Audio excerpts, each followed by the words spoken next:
Mature theme. Disclaimer, ये audio series mature themes, language और violence को कंटेन करती है जो सभी लिसनर्स के लिए सूटेबल नहीं है।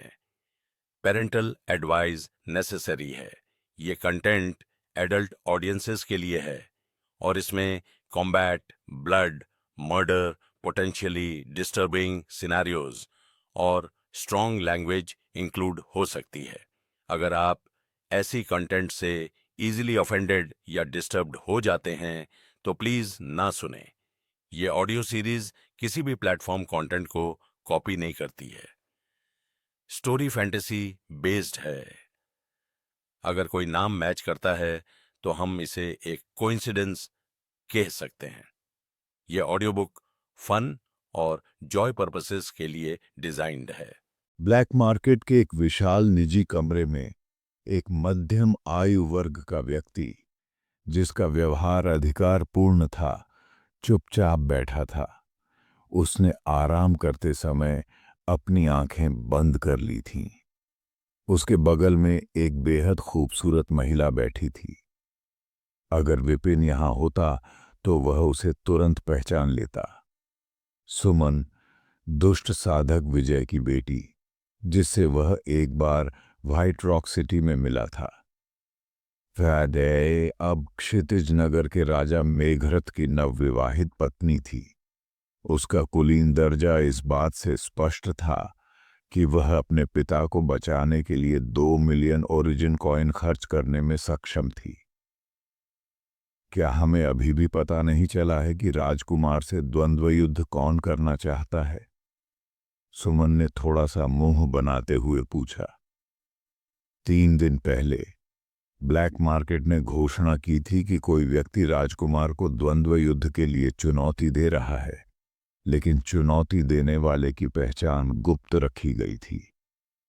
माया सिटी में कुछ ही विशेषज्ञ ऐसे हैं जो इस तरह की चुनौती देने में सक्षम हैं। इसलिए यह पता लगाना मुश्किल नहीं होना चाहिए था कि वह कौन था। फिर भी गहन जांच के बावजूद कोई सुराग नहीं मिला, मानो यह रहस्यमय विशेषज्ञ हवा से प्रकट हुआ हो। राजकुमारी को रिपोर्ट कर रहा हूं, अभी तक कोई खबर नहीं है। इतना ही नहीं, बल्कि संभावनाएं भी प्रकाशित नहीं हुई हैं। काले कपड़े पहने एक अधीनस्थ ने झुककर उत्तर दिया। सुमन की नाराजगी साफ दिख रही थी। लावण्या क्या करने वाली है? क्या वह नहीं चाहती कि यह द्वंद्व हो? राजकुमार, जो मार्शल आर्ट का दीवाना था, युद्ध में अपनी सीमाओं को पार करने के लिए उत्सुकता से अवसरों की तलाश कर रहा था। किसी चुनौती देने वाले का सामने आना एक दुर्लभ अवसर था, और अगर दूसरा पक्ष डर के मारे पीछे हट जाए तो यह एक आपदा होगी। देखो, मैच आप लिस्ट पोस्ट कर दी गई है, किसी ने कमरे के बाहर चिल्लाकर कहा। जाओ और देखो कि वह कौन है। सुमन ने तुरंत आदेश दिया। अधीनस्थ वहां से चला गया और जल्दी ही फिर से झुककर वापस आया। राजकुमारी, चुनौती देने वाला डेस्टिनी हॉल का एल्डर भुवनेश्वर है। सुमन एक पल के लिए स्तब्ध रह गई, फिर उसने अपना सिर हिलाया। उसकी ताकत बुरी नहीं है, लेकिन वह लालची और कामुक है। कायरता की तो बात ही छोड़िए। क्या उससे लड़ने से राजकुमार को सफलता मिल सकती है? लाइफ एंड डेथ बैटल स्वाभाविक रूप से जोखिम भरा था। अगर प्रतिद्वंद्वी बहुत मजबूत था तो यह राजकुमार की सीमा तक पहुंचने से पहले ही उसकी मृत्यु का कारण बन सकता था। अगर वह बहुत कमजोर था तो वह उसे लिमिट तक धकेलने में विफल हो जाता। हालांकि भुवनेश्वर कमजोर नहीं था, लेकिन वह राजकुमार को अपनी पूरी क्षमता दिखाने के लिए मजबूर करने में सक्षम नहीं था। इस स्तर के विशेषज्ञ आमतौर पर सतर्क रहते हैं जब तक कि आवश्यक न हो। वे शायद ही कभी कोई कदम उठाते हैं। भुवनेश्वर शायद अपनी स्थिति सुधारने के लिए इस मौके का फायदा उठाने की उम्मीद कर रहा है। सुमन ने ओरिजिन नोट्स का एक ढेर निकालते हुए टिप्पणी की। चूंकि हम यहां हैं, इसलिए राजकुमार को वार्म अप मैच खेलने दें। जहां तक हमारा सवाल है, तो हम इसे अपने समय के लायक बना सकते हैं। राजकुमार की निर्णायक जीत पर 5 मिलियन ओरिजिन सिक्के लगाएं। हाँ। काले कपड़े पहने अधीनस्थ ने सिर हिलाया और चला गया। हालांकि वह जल्द ही एक अजीब अभिव्यक्ति के साथ वापस आ गया। राजकुमारी, राजकुमार और एल्डर भुवनेश्वर के बीच मैच के लिए लिमिट को पोस्ट किया गया है, लेकिन अंतर काफी बड़ा है। मैंने शर्त लगाने की हिम्मत नहीं की और आपसे सलाह लेने के लिए वापस आ गया। सुमन ने भौहें चढ़ाईं। बहुत बड़ा अंतर? यह तो होना ही था। राजकुमार एक अनुभवी योद्धा है, जिसके पास बेजोड़ ताकत है। उसके जैसा कायर बुजुर्ग उसकी तुलना कैसे कर सकता है? अधीनस्थ ने अजीब तरीके से उत्तर दिया, ऐसा नहीं है जैसा आप सोच रहे हैं। राजकुमार की जीत की संभावना बहुत अधिक है। उसकी जीत के लिए 3 से 1, जबकि एल्डर भुवनेश्वर की संभावना केवल 1 से 1 है। मान लीजिए कि आपने राजकुमार की जीत पर 10 रुपये का दांव लगाया है। अगर राजकुमार जीतता है, तो आपको अपने दांव के 10 रुपये के अलावा 35 रुपये वापस मिलेंगे। आपका टोटल बेनिफिट 45 रुपये होगा। अगर राजकुमार हार जाता है, तो आप अपने 10 रुपये खो देते हैं। मुख्य बात, हाई ऑड्स 3 से 5, 1 का मतलब है कि राजकुमार के जीतने की उम्मीद नहीं है, वह अंडरडॉग है। हाई रिटर्न इसलिए दिया जाता है क्योंकि उसकी जीत की संभावना कम होती है। भुवनेश्वर के साथ भी यही होगा। मान लीजिए कि आपने एल्डर भुवनेश्वर की जीत पर 10 रुपये का दांव लगाया है। अगर एल्डर भुवनेश्वर जीतता है, तो आपको अपने दांव के 10 रुपये के साथ 13 रुपये वापस मिलेंगे। आपका कुल भुगतान 23 रुपये होगा। भुवनेश्वर हार जाता है, तो आप अपने 10 रुपये खो देते हैं। मुख्य बात, लो ऑड्स 1.3 से 1 का मतलब है कि एल्डर भुवनेश्वर के जीतने की उम्मीद है। वह पसंदीदा है। लो प्राइस इसलिए दिया जाता है क्योंकि उसकी जीत की संभावना अधिक होती है। क्या? सुमन अचंभित रह गई। राजकुमारी, क्या हमें अब भी शर्त लगानी चाहिए? अधीनस्थ ने झिझकते हुए पूछा। सुमन ने भौहें सिकोड़ी। क्या भुवनेश्वर ने हाल ही में कुछ ऐसा उल्लेखनीय काम किया है जिसके लिए इतनी बड़ी जीत की उम्मीद की जा रही है? मुझे तो नहीं पता, लेकिन एक जानकार मोटा आदमी इस पर चर्चा कर रहा है। क्या मुझे उसे आमंत्रित करना चाहिए? एक मोटा आदमी? सुमन ने सिर हिलाने से पहले कुछ देर रुककर कहा, उसे अंदर लाओ। मैं सुनना चाहता हूं कि लावण्या को भुवनेश्वर पर इतना भरोसा क्यों है। जल्द ही मोटा आदमी आया और झुककर प्रणाम किया। विनम्र व्यक्ति मोहन राजकुमार और राजकुमारी को नमस्कार करता है। आप दावा करते हैं कि आपके पास एल्डर भुवनेश्वर के बारे में जानकारी है? सुमन ने सीधे पूछा। हाँ, मोहन ने मुस्कुराते हुए अपनी आंखें सिकोड़ते हुए उत्तर दिया। यह जानकारी पूरी तरह से विश्वसनीय है और इससे राजकुमार और राजकुमारी को बहुत लाभ होगा। बोलिए, और अगर यह सही हुआ तो आपको अच्छा इनाम मिलेगा। सुमन ने हाथ हिलाते हुए कहा। ठीक है, मोहन ने झिझकते हुए अजीब ढंग से कहा। मेरी बुद्धिमत्ता एक निश्चित कीमत पर आती है, प्रति टुकड़ा 20,000 ओरिजिन सिक्के। 20,000 ओरिजिन कॉइन? क्या तुम हमसे जबरन पैसे ऐंठ रहे हो? मेरा विश्वास करो, मैं तुम्हें अभी गिरफ्तार करवा सकता हूं। अधीनस्थ ने गुस्से से कहा। मोहन ने थोड़ा पीछे हटकर अपनी आभा की एक सूक्ष्म लहर छोड़ी। पहले से ध्यान कर रहे क्षितिज नगर के राजा मेघरठ ने अपनी आंखें खोली, मोहन की ओर देखा और कहा, इसे दे दो। हां, सुमन ने सिर हिलाया और अपने अधीनस्थ को पैसे सौंपने का संकेत दिया। मोहन ने खुशी से रकम गिनी और संतुष्ट होकर अपनी जानकारी बताई। आज सुबह सिल्वरस्टोन ने एल्डर दिग्विजय पर घात लगाकर हमला किया और उन्हें आसानी से मार डाला।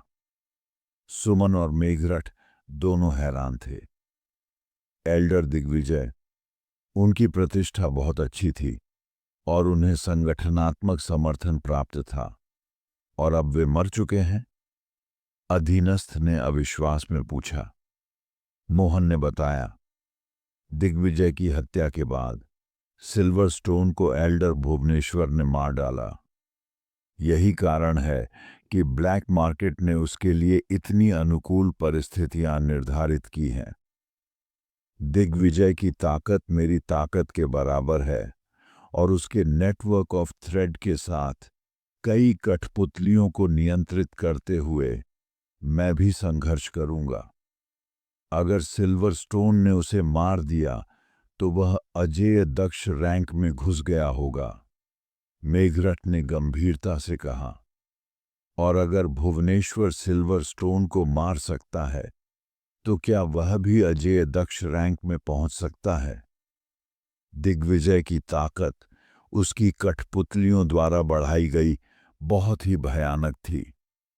अजेय दक्ष रैंक के विशेषज्ञ भी उसे चुनौती मानते थे। सिल्वरस्टोन के लिए उसे हराना कोई छोटी बात नहीं थी, और भुवनेश्वर द्वारा सिल्वरस्टोन को मारना उससे भी बड़ी ताकत का संकेत था। सुमन ने भौहें सिकोड़ी। क्या ऐसा हो सकता है कि दिग्विजय के साथ लड़ाई में सिल्वरस्टोन गंभीर रूप से घायल हो गया था और भुवनेश्वर ने इसका फायदा उठाया? मेघरठ ने अपना सिर हिलाया।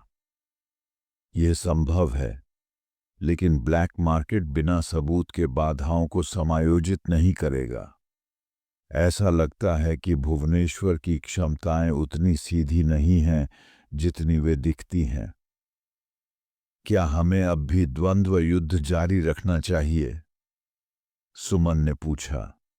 उसकी चिंता स्पष्ट थी। मेघरथ मुस्कुराया। बेशक, वह ताकतवर हो सकता है, लेकिन मैं कोई कमजोर नहीं हूं।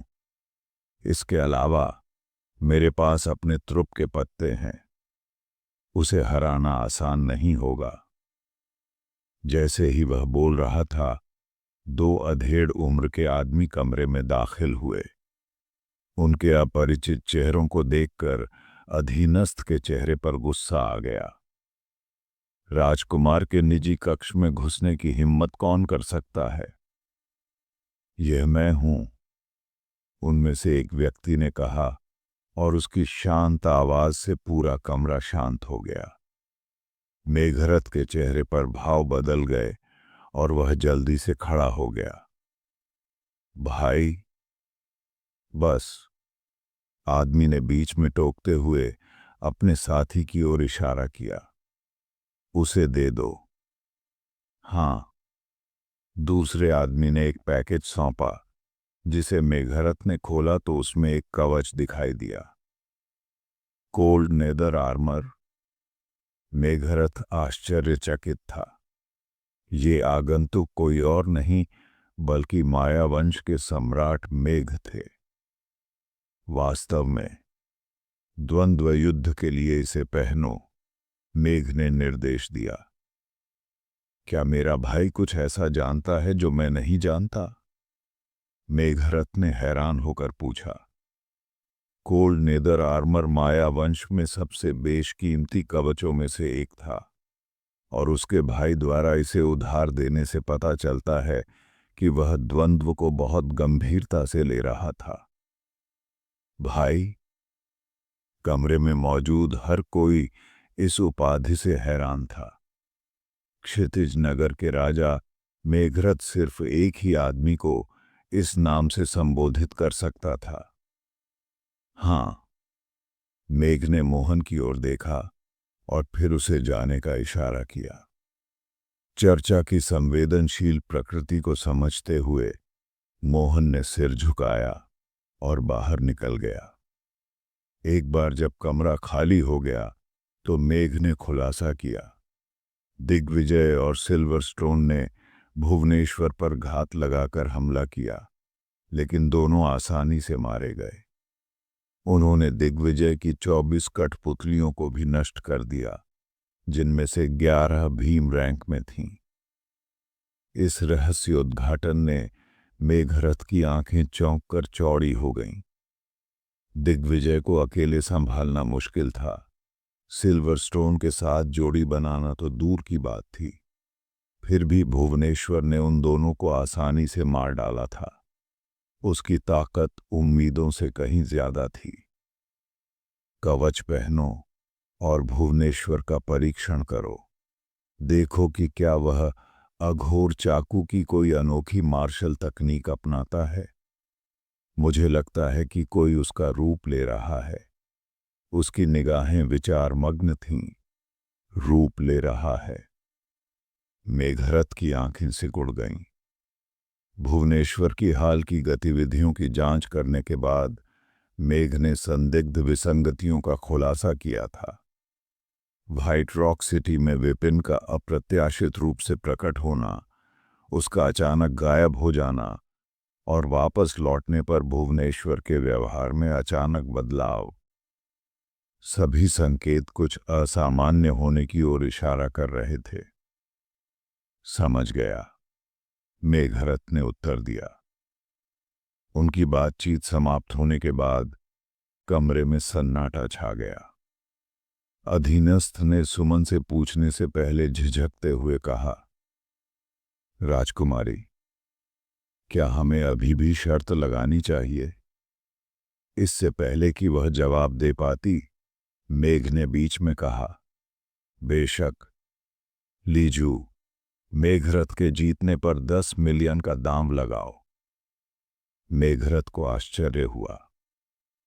भाई, क्या तुम सच में मानते हो कि मैं जीत सकता हूं? मेघ मुस्कुराया। कोल्ड नेदर आर्मर की सुरक्षा के साथ मैं भी आपकी सुरक्षा को तोड़ने के लिए संघर्ष करूंगा। खुद को सीमा तक धकेलने और सफलता प्राप्त करने पर ध्यान केंद्रित करें। विन फिक्स्ड है। आश्वस्त होकर मेघरथ ने सिर हिलाया। समझ गया। अब प्रेरित होकर सुमन ने तुरंत कहा, राजकुमार की जीत पर 5 मिलियन लगाओ। जैसे ही अधीनस्थ चला गया, मेघरथ की निगाहें गहरी हो गईं। अगर यह भुवनेश्वर वास्तव में विपिन है, तो यह द्वंद्व दिलचस्प होने वाला है। काले बाजार में प्रवेश करने से पहले प्राप्त जानकारी के बारे में सोचते हुए मेघरथ की आंखें चमक उठीं और उसके मुंह के कोने पर मुस्कान आ गई।